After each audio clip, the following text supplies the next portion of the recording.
hello. How are Hey, how are you? you? Doing good. How are you? I'm great. I first of all, look, you killed it in Run, Sweetheart Run. I saw that early. It was just a great Oh my performance. goodness. Thank you Yeah, so much. I can't wait for you to see the new cut of absolutely. it. I can't wait. Well, and now this is an incredible role. This is an incredible performance from you. I guess let's start off with going into a franchise that's successful but has been layered with a few no, you're ruining it from fans. Was there any fear kind of headlining this whole Resident Evil series?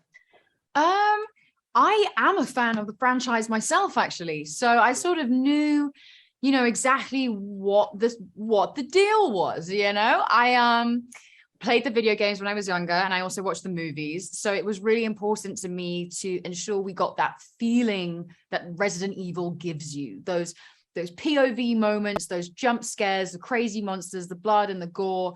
And also I'm like 10-year-old me was delighted to say yes to playing Jane Wesker. So Well, you also like look, this is what I like about the show is it's so different. It's so different from the movies. Mhm. We see a very human story, a very grounded story. Yeah. Talk about did you have any say in where the character goes and how they kind of move the story forward? Yes and no. I'd say obviously the series had been written by the time I'd come onto it. For So, sure. they knew, how she was getting from A to B. Um, but I think the thing that I was really delighted to like inject into it was just her attitude, her worldview, the way and especially Tamara Smart, who plays the younger version of Jade Wesker, we both had a very synchronized vision on how she approaches things. She's super headstrong, stubborn, but she will go to the absolute nth degree for her family. And those tiny little moments, those little decisions that, instead of it just being a protagonist who's making a poor choice and you go, oh, now see, why did they do that? Instead, you get to see why she made that decision. Something that happened to her in 2022 informs that decision making, which might be slightly selfish or slightly lacking in what might happen as a result. And being part of those conversations was important to me as a fan, but also as an artist too. I'm sure. And I was going to say the casting of younger you is brilliant. Yes, she's fantastic. Well, how much time did you guys get to work together?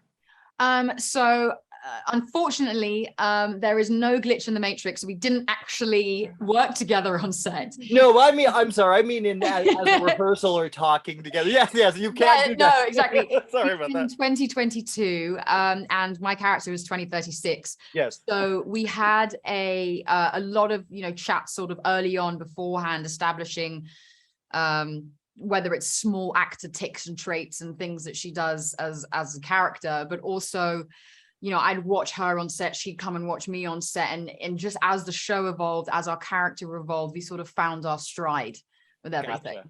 Gotcha. Yes, yes. You do not appear together at all. What was your favorite moment? Because as a fan, there's some cool stuff in here. They bring some monsters that Oh I yeah. didn't expect to see. What was your favorite?